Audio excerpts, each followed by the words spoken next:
problem written down is a problem half solved. Let's talk about it. Hi, my name is Isabella Campione. Welcome to my channel. I'm very excited as today is my first official YouTube video.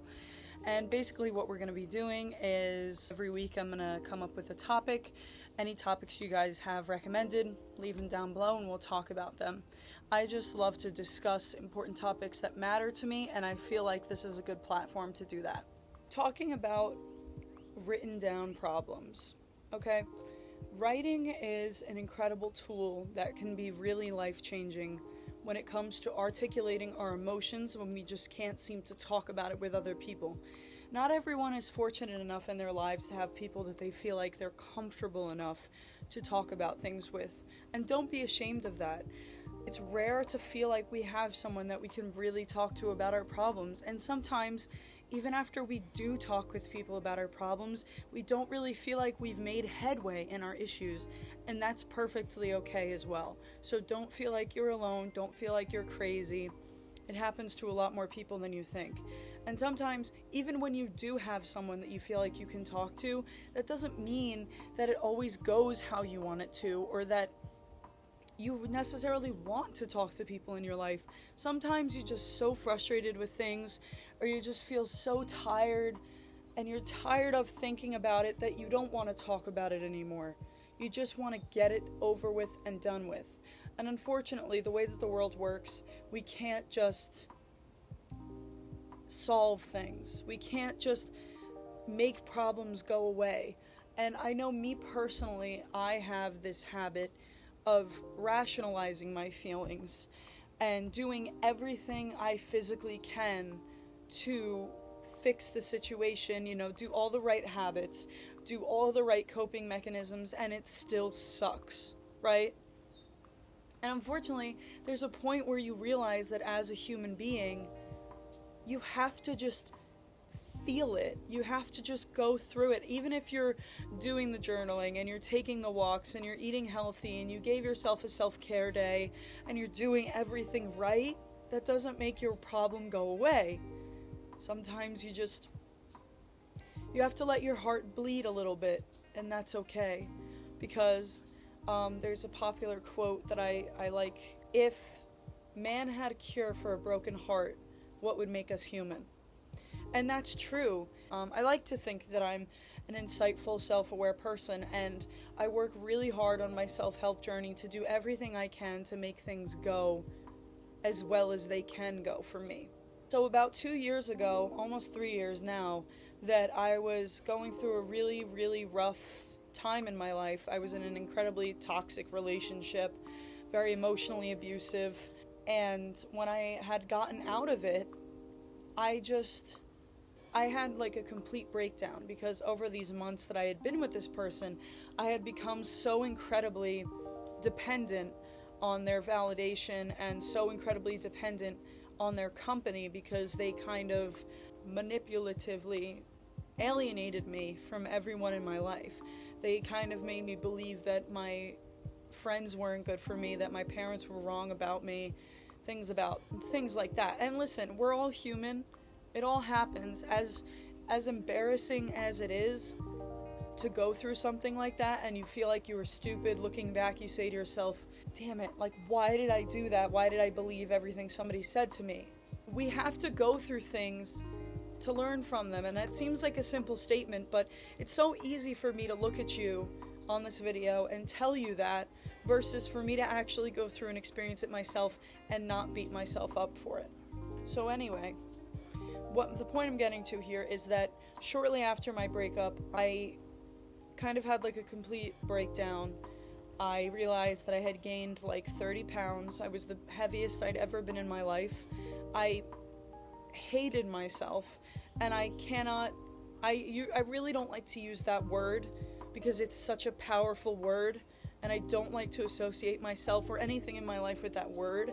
It's hard to change your language, but that's a very important step in self-help. But I really hated myself. I hated the person I was.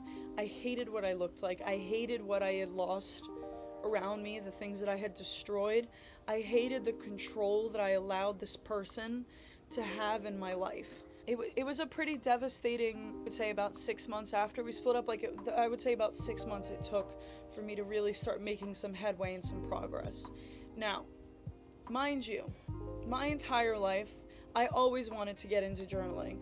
I always loved buying journals at the store. Like, I'm one of those people that sees a pretty cover of a journal and I'm like, oh my god, I have to have it. Even though in my bedroom I literally have a shelf of just journals that I've bought that I've never used before, right? But I had a specific idea because of social media of what journaling was supposed to look like. I thought that it had to be very like clean cut, organized, everything written in lines and like very scheduled, like I write this much in the morning, I write this much at night, and it had to be like purely for logging things like food intake, water, whatever. But when I came out of Under the Water, basically I would say, I got out of my depression. I did my best to get out of it.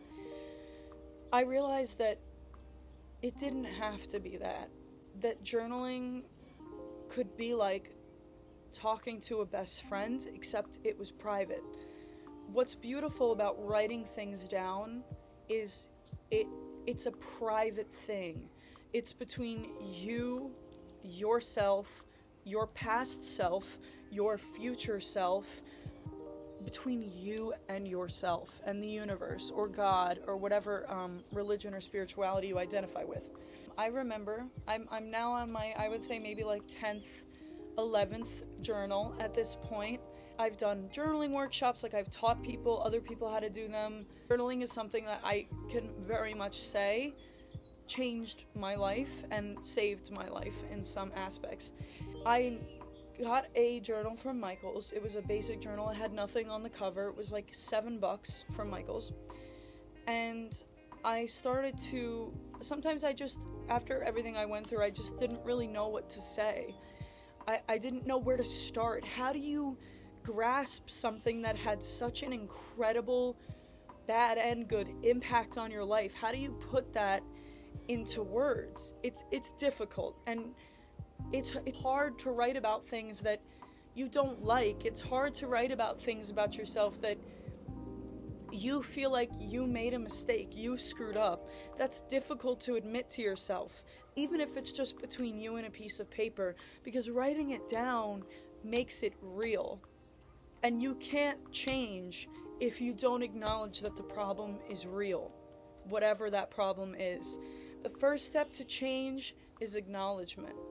And if you never acknowledge that you know you screwed up, or if you never acknowledge that you were abused, or if you never acknowledge that you're a growing human being and it's okay to make mistakes and it's okay to believe someone when they tell you that they love you, even if they don't, that's okay.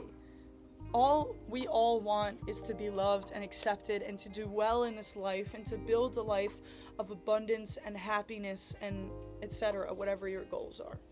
So, as I started journaling, sometimes I didn't have anything to say. Sometimes I didn't know how to put these strong, heavy emotions onto paper. So what did I do? I started doodling. I'll insert some pictures of my first journal here to show more specifically like what I did. It was hard to find joy and hard to find things to be happy about during this time in my life. So I started with a simple gratitude page.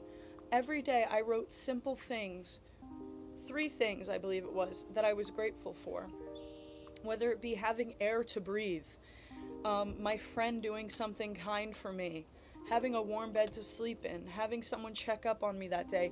Those beautiful, simple things really made me feel so much better. That's how it started. I started with gratitude. And then, as the pages kept turning, and I kept doing that, I realized I could write about my favorite bands. I could make creative pages, I could do stickers, I could keep receipts, maps, brochures. We're going to talk more about the writing today, but in my next video, hopefully it'll be my next video, I'm going to talk more specifically about like the crafting aspects, which I'm just as passionate about as the writing. I would just put the pen to the paper and I would just write anything that came to mind. When I say anything, I mean anything. I would write the date at the top of the page with a simple black marker, and I would say, "Good morning. sometimes most of the time I'd put the names of my high school. So I'd be like, good morning, BTHS. Like as a joke, because the morning announcements at my high school were good morning BTHS, blah, blah, blah, blah. So sometimes I would do like XOXO Gossip Girl at the end of my entries, if any of you know what that is. But yeah, things like that. I would just start writing. I'll give you an example. Like, I remember one entry I wrote way back in my first journal. It was like, good morning BTHS. It is 78 degrees out right now, and I'm stuck in this hot classroom doing work that I don't want to do, sitting next to people I don't want to sit next to, and I just can't wait to go to lunch. Something as simple as that. I was literally just detailing my day. I think a common misconception that people have about journaling is that, or about writing your problems down, is that it has to be some deep, philosophical, like Aristotle type writing, when that's not the case. It literally can just be a dialogue of your day. I saw so-and-so in class today and her outfit was really cute. Just write about your day. And it might seem stupid while you're doing it, but as you're writing it down, I look back on that journal now, 2 years later, and I see and I remember all of these small, beautiful moments in my life that seemed seemingly meaningless, but actually turned out to be beautiful moments of my teenage years. You know, like so-and-so and I laughed at lunch today. She threw a fry at me and it was really funny. Like, I can remember that moment. Just having those memories to look back on is really fantastic, especially in a digital day and age where at any moment, apps could shut down and delete all of our memories. Like, I know I'm the friend who constantly take pictures and videos of everyone to remember everything. And on Snapchat, I've been on Snapchat since 2017. If one day Snapchat has like a glitch or decides to shut down, I am losing so many years of memories and videos and things like that, because I didn't keep physical copies of my memories. I don't mean photos. I mean like even just detailing that day. Journaling is such an incredible way to hold on to all of those memories. It's really been a beautiful thing to watch myself grow. Looking over these journals, even journals that I completed in 2 months as opposed to 6 months, seeing the personal development and the personal growth in that time of writing in that journal is something beautiful. And I really wish that you watching this video looks into that as a hobby, because it's just a beautiful thing, and I really want to share that with people, and I want people to experience the same development that I have. Alright, so let's get into, more specifically, solving problems when it comes to writing things down. It is a quote: writing a problem down is a problem half solved. I don't remember where exactly I heard it. I think I heard it on a podcast episode, but I know that's not where it originated from. I can tell you, whenever I'm having a horrible day, or something has happened to me, or something is really troubling me mentally, and I sit down and I put that pen to the paper, writing down what I'm feeling, what's happening. Even as I'm writing it down, it physically starts to make more sense. The problem, where it came from, what I might have done that contributed to the problem, what someone else might have done that contributed to the problem. And in our inner monologue, in our heads, it is very, very easy to be incredibly cruel to ourselves and not give ourselves full context or full credit to our character. It's easy to like sit down in your head and just sit here like this and be like, man, I'm such a fucking idiot. Why did I say that? Why did I do that? Etc., etc.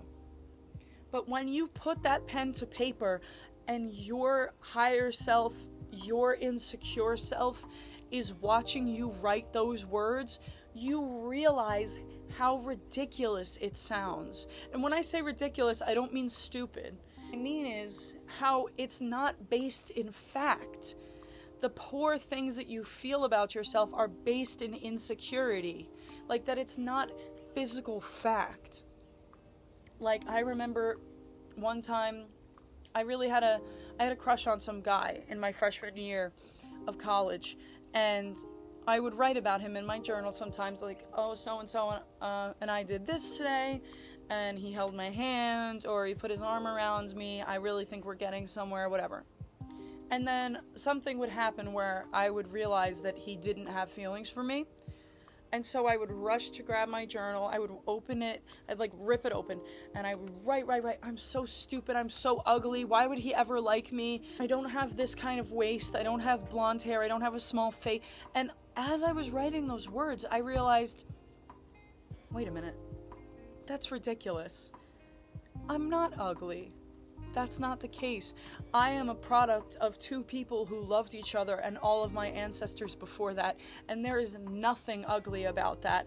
I don't care what social media tries to tell you about your appearance. You are not ugly. You are designed exactly as you are meant to be, and as you grow and you discover your tastes and you change your appearance to how you like it, you will feel more and more comfortable in who you are.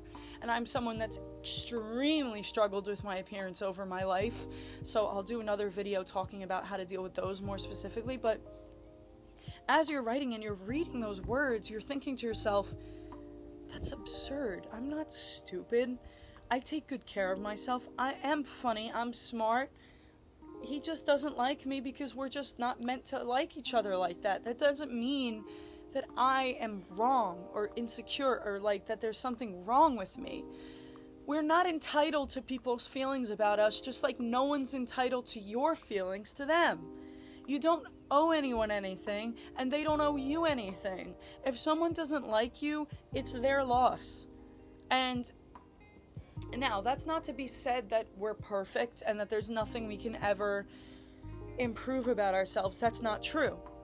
There are traits about myself that I know I need to work on, just like anybody else, but that doesn't mean that I'm undeserving of love. And I used to think that. And when I started journaling and writing things down, just when I say that writing a problem down means a problem half solved, what I mean is you're acknowledging the problem. You're acknowledging your feelings. You have it right here, written in word, saying, this is what I'm feeling, this is the problem. So let's talk about that specifically. Okay, I wrote down the problem. He doesn't like me, and I'm an idiot for believing that he would, and I'm ugly, whatever. I'm acknowledging that this problem is real. Now that I know what the problem is, I can address each part of it and motivate myself through that written word to be better, to do better. Okay, I think, okay, he doesn't like me. Do I know that for sure? No, I don't know that for sure. I'm only ever going to know if I ask him directly if he has feelings for me or not. Am I ugly? No, I'm not ugly. Why do I feel ugly? Because I'm constantly on social media all day long, and most of my screen time is on social media, so I'm being influenced to think that someone else out there is better than me just because they get validation through likes and comments and blah, blah, blah, blah, blah. That's not true. Everyone is unique and beautiful in their own right, and let me tell you something. I used to fucking hate hearing people say that. I used to be like, stop bullshitting me. Some people are just more attractive than others, and that's fucking it. And listen, there is some truth in that. There is some aspect of people that just are more attractive than other people, but it's all a matter of opinion. I've seen some of my friends, some of my girlfriends are some of the most beautiful people I've ever met in my life. And you turn around, they don't think that. And they turn around, and a lot of people don't think that they're beautiful. You know what I mean? Like, other people outside of their own personal opinion doesn't find them beautiful. We all find different people beautiful. And I know damn well, because even this specific crush I'm talking about, I show pictures of them to people, like, in the past, and they're like, oh my god, like, why the fuck do you like them? Beauty standards are complete BS. Beauty standards are to get you in a store buying a product you don't need so that you feel like you have a problem to fix and you don't. There is nothing to fix. You are not in trouble. There is nothing wrong with what you look like. There are businesses that are designed to make money off of you believing that there is something wrong with you, and there's not. Let me say that again. There is nothing wrong with how you look, and you are beautiful, and you have always been beautiful, whether that scale is a little bit higher than it was when you were 16, or if it's even a little bit lower, or your hair isn't as long as it used to be, or your nose isn't shaped a certain way, or your lips aren't big. There's nothing wrong with you. You are beautiful exactly the way you are, and cultivating that sense of self-love, that's something that no one can take away from you. It is very difficult in this modern day and age, with digital platforms that are constantly making you think that you aren't good enough. It's all product and commercial and advertising that's what it's made for. But when you take the power and the moment to grab that journal and open it up and start writing about the things that you feel, your brain starts to work at it and starts to think, okay, I think I'm ugly. What can I do about this? But listen, when I'm saying that, I'm not saying do it for other people. Don't put more effort into your appearance or start exercising so that other people find you attractive. Put effort into your appearance because you find yourself attractive, because you know you're worthy of that extra effort and that extra time in your day, if that makes sense. Writing things down and seeing them in front of us, like I said before, makes them real. And we can deal with things if we acknowledge that they're real. And there's nothing wrong with acknowledging that you are insecure about something. There's nothing wrong with acknowledging that someone that you love did hurt you. Even if you love them to death, people screw up, and that's okay. It's okay to acknowledge you may have had a role in that. It's okay to acknowledge that you may have not had a role in that situation. Writing things down is the first step to changing them. You write something down and you're solving it. You are taking a step to acknowledge it, and now you're ready for the next step in the process, which is actually solving the problem. So like I said, for example, when I would write about how I felt about my appearance, I would really think about the things that I was doing that contributed to how I felt about my appearance. I would go to class every day with greasy hair, no makeup on, big clothes that didn't really flatter me or accentuate my figure, and actually just made me look even worse in my own opinion. I always had like a nasty expression on. I have a horrible case of RBF, like one of the worst I've ever seen, and even people that I consider like my friends, soulmates now, said that when they first met me, they were never going to approach me because I had such a negative expression on my face.